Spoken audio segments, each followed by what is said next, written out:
Before dawn had even broken on January 5th, an ominous thunder rolled across the Korean peninsula.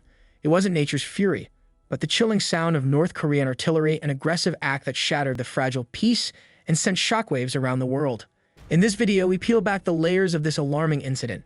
We'll explore not just the immediate chaos, but the deep-rooted tensions and historical conflicts that have set the stage for such a confrontation. From the smoldering remnants of the Korean War to the strategic chessboard of modern geopolitics, we uncover the complex web of motivations and fears driving this dangerous game. Why would North Korea launch such a provocative attack now? What does this mean for the safety and stability of the region and the world at large? And how do the people living in the shadow of this conflict cope with the constant threat of escalation?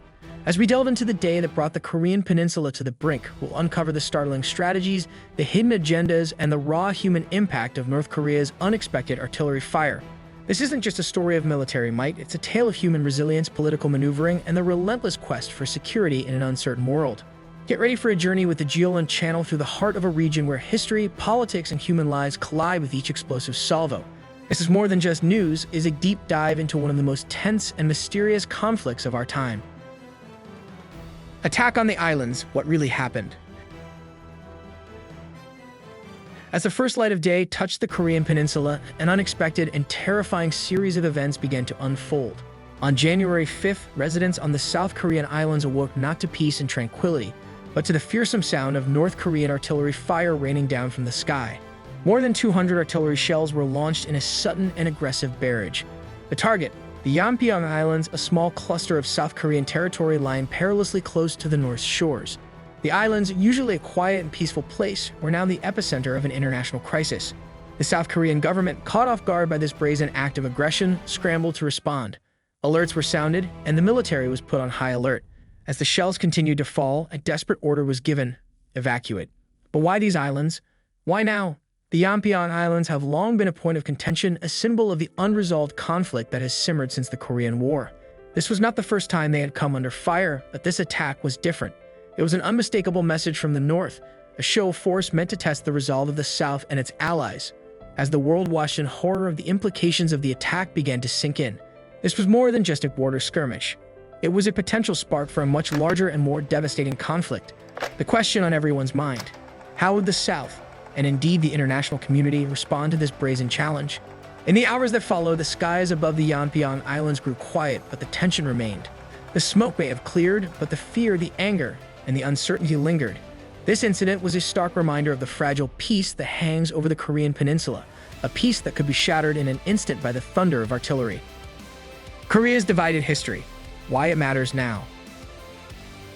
The Korean Peninsula, a land divided by war and ideology, has been a focal point of global tension for over 7 decades.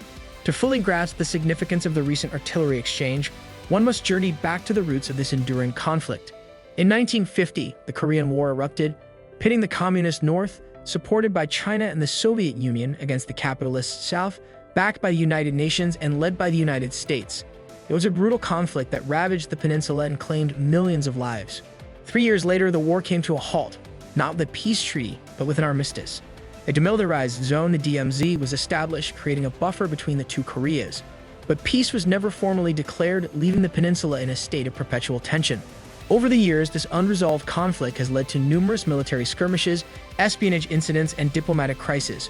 The border, particularly the maritime boundary known as the Northern Limit Line, has been a constant flashpoint. The Yeonpyeong Islands, situated precariously close to this line, have often found themselves caught in the crossfire. In 2010, the world watched in shock as North Korea shelled the Yeonpyeong Islands, an aggressive act that resulted in casualties and significant damage. It was a stark reminder of the fragile peace that hangs over the region, a peace frequently tested by the North's unpredictable actions. But the conflict is not just about territory or military might. It's deeply rooted in the contrasting ideologies and the legacy of the Cold War. The North, isolated and enigmatic, continues to pursue its nuclear ambitions, seeing them as essential to its survival and sovereignty. The South, meanwhile, has flourished into a vibrant democracy and economic powerhouse, but it lives under the constant shadow of its unpredictable neighbor. The Korean people, though sharing a common heritage and culture, remain divided by a border that is as much ideological as it is physical. As we reflect on the recent artillery fire, it's clear that this is not an isolated incident, but the latest chapter in a long and complex history. A history marked by division, confrontation, and the unending quest for security and reunification. Behind the attack, power plays in Korea. In the wake of the artillery fire on the Yeonpyeong Islands, the world turned its gaze to the political chessboard of the Korean Peninsula, seeking to understand the motives behind North Korea's aggressive move and its potential repercussions. North Korea, a nation shrouded in secrecy and led by the enigmatic Kim Jong-un, often employs military provocations as a strategic tool. These acts serve multiple purposes: to solidify internal power, to test the resolve of its adversaries, and to extract concessions in international negotiations. This latest act of aggression comes at a time of heightened tensions and significant political developments within the region. Internally, North Korea may be facing economic struggles, leadership challenges, or a need to rally its people around a common enemy. Externally, it might be responding to perceived threats, military exercises in the south, or changes in international diplomacy. South Korea, under the leadership of its president, faces its own set of challenges. Balancing the need for strong retaliation to maintain national security and deter further aggression with the desire for peace and stability in the region is a delicate task. But response must be measured, showing strength without escalating the situation into full-blown conflict. The international community, too, plays a crucial role. Allies like the United States, China, and Russia have vested interests in the stability of the region. Each has its own strategy and influence over the two Koreas. The United States, as a long-standing ally of the South, provides military support and strategic guidance, while China, the North's main ally and lifeline, holds the keys to economic and diplomatic pressure. The United Nations and other international bodies are often called upon to condemn such acts and to mediate tensions. However, their effectiveness is limited by the geopolitical interests of their member states and the complex web of alliances and rivalries that define international relations. As analysts pore over the details of the incident, they also consider the broader implications. How will this affect the already fragile relations between the North and South? What message does it send to the international community about North Korea's intentions and capabilities? And most importantly, how can a balance be struck between deterrence and diplomacy to ensure peace and stability in the region? In this high-stakes game of political brinkmanship, the Yeonpyeong Islands incident is not just a local skirmish, but a symbol of the ongoing struggle for power, security, and identity on the Korean Peninsula. It's a reminder that in this divided land, the past is never truly past, and peace is always a precarious proposition. Caught in the crossfire, stories of the people. Beyond the geopolitical maneuvering and military strategies lies the most poignant and profound aspect of this incident: the human element. The artillery fire that shook the Yeonpyeong Islands was not just an abstract act of aggression, it was a terrifying reality for the people who call this place home. As the sirens wailed and the shells fell, residents of the islands face a harrowing decision: to flee their homes in search of safety or to stay and risk the unknown. The evacuation was chaotic and fraught with fear. Families were torn from their routines, not knowing when or if they would return. Through interviews and personal accounts, we hear the stories of those affected. An elderly couple who has lived on the island for decades, a fisherman whose livelihood depends on these waters, a teacher responsible for the safety of her students. Each story is a thread in the tapestry of human resilience and vulnerability. The psychological impact of such an incident cannot be overstated. For the people of South Korea, especially those living near the border, the threat of North Korean aggression is a constant shadow, an ever-present reminder of the divided state of their nation. The artillery fire is not just a violation of territory, it's an assault on their sense of security and peace. But the human element extends beyond the immediate victims. It includes the soldiers on both sides of the conflict following orders, aware of the potential consequences of their actions. It includes the international community watching and reacting, understanding that the lives of millions hang in the balance. In the aftermath of the attack, as the world debates the political and military implications, the residents of the Yeonpyeong Islands are left to pick up the pieces. Their homes and lives have been disrupted, but their spirit remains unbroken. They are a testament to the courage and resilience of ordinary people caught in the crossfire of conflict. This incident is a stark reminder that at the heart of every geopolitical crisis are human beings, people whose lives and dreams are interrupted by the machinations of powers beyond their control. As we reflect on the events on the Yeonpyeong Islands, we must not forget the human cost of conflict and the enduring strength of the human spirit. What the experts say, breaking down the crisis. In our quest to unravel the complexities of the North Korean artillery attack on the Yeonpyeong Islands, we turn to a panel of experts, each offering a unique lens through which to view this unsettling event. Their insights shed light on the military, political, and humanitarian aspects of the incident, providing us with a more nuanced understanding of its implications. First, we hear from a military strategist, a seasoned expert in the art of warfare and the capabilities of the Korean Armed Forces. They dissect the tactics used in the artillery attack, explaining the choice of targets, the potential objectives, and the message North Korea intended to send. They also assess the readiness and response of South Korean forces, analyzing how the dynamics of this confrontation could shape future military engagements on the peninsula. Next, a geopolitical analyst takes the stage, offering a broader view of the incident in the context of regional and global politics.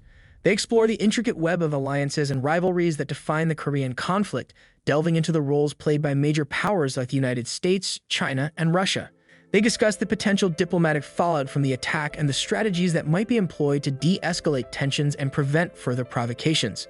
Turning our attention to the humanitarian perspective, we consult a human rights advocate and a psychologist specializing in trauma. They discuss the profound impact of such incidents on civilian populations, highlighting the psychological toll of living under constant threat. They also address the broader human rights issues at play in the Korean conflict, including the plight of defectors and the challenges of reunification.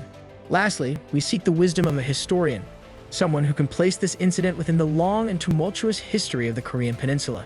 They remind us that while the artillery attack might seem like an isolated event, it is part of a larger historical pattern of conflict and reconciliation.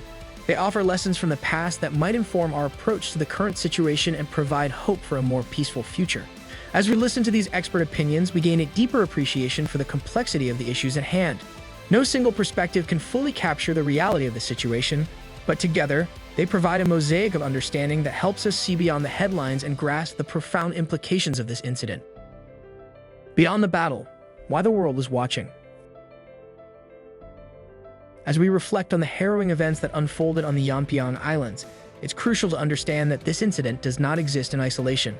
It's a single thread in a complex tapestry of regional tensions, global politics, and the enduring quest for peace and stability on the Korean Peninsula. This is the bigger picture, a landscape shaped by history, power, and the unceasing pursuit of national interests. The Korean Peninsula has long been a focal point of strategic interest for major powers. Its position, nestled between China, Russia, and Japan, makes it a geopolitical hotspot, a place where the ambitions and fears of these nations often collide. The North's artillery attack is not just a message to South Korea, but a signal to the entire world, a reminder of the volatile nature of this regional balance. China, North Korea's closest ally and lifeline, finds itself in a delicate position. While it seeks to maintain stability and prevent conflict on its borders, it also aims to uphold its strategic interests and influence in the region. The incident puts Beijing in the challenging role of mediator, balancing its support for Pyongyang with its desire for regional stability and its complex relationship with the United States and its allies. The United States, a steadfast supporter of South Korea, faces its own set of challenges. It must deter North Korean aggression, reassure its allies, and maintain a strategic presence in the region, all while navigating its complicated and often contentious relationship with China. The artillery attack tests the resolve and diplomacy of Washington, as it seeks to respond in a way that upholds security without escalating tensions further. Beyond the immediate players, the incident resonates across the globe, impacting international markets, influencing military strategies, and shaping diplomatic agendas. It's a stark reminder of the interconnectedness of our world, where an act of aggression on a small island can send shockwaves through capitals, boardrooms, and living rooms around the globe. But perhaps most importantly, this incident forces us to confront the human cost of geopolitical strife. As nations jockey for power and influence, it's the people on the ground, the residents of the Yeonpyeong Islands and others like them, who bear the brunt of these high-stakes games. Their lives and stories are a poignant reminder of the urgent need for a lasting and peaceful resolution to the Korean conflict. As we look to the future, the artillery attack on the Yeonpyeong Islands serves as a sobering reminder of the challenges that lie ahead. Achieving peace and stability on the Korean Peninsula will require patience, diplomacy, and a commitment to understanding and addressing the deep-rooted issues that fuel this enduring conflict. The path is fraught with obstacles, but the stakes are too high and the cost of failure too great to do anything but persevere. After the smokes, seeking peace in Korea? As we come to the close of our exploration into the unsettling events on the Yeonpyeong Islands, we are reminded of the fragile nature of peace and the complex web of history, politics, and human lives that shape the Korean Peninsula. Today, we journey through the immediate terror of the artillery attack, delved into the historical roots of the conflict, analyzed the political machinations at play, empathized with the human cost, and considered the broader regional and global implications. This incident, while deeply troubling, is also a call to action. It's a reminder of the urgent need for dialogue, understanding, and a relentless pursuit of peace. As the world watches and waits, the future of the Korean Peninsula hangs in the balance, a future that will undoubtedly impact us all. As we reflect on these issues, we also want to introduce you to the Yeonpyeong channel. Yeonpyeong is dedicated to providing exclusive content that seeks the truth and shares it with the world. In an era where information can be as elusive as it is overwhelming, Geolin stands as a beacon of clarity and insight. Geolin operates anonymously not for the sake of secrecy, but to ensure that the focus remains on the content, not the creator. This approach allows us to delve into sensitive topics, uncover hidden truths, and provide you with the most accurate and impactful information possible. Every view, every share, and every subscriber helps us grow and improve. Your support enables us to continue our mission of uncovering and sharing the truth. Together, we can shed light on the darkest corners of our world and make a real difference. As we conclude this video, we urge you not to let the conversation end here. Share this content, engage in discussions, and seek out more information. Each of us has a role to play in building a more informed, peaceful, and just world. Thank you for joining us on this journey. Remember, your support is not just appreciated, it's essential. Together, let's continue to explore, understand, and shape the world we live in. This is Geoland, where the pursuit of truth is our never-ending mission.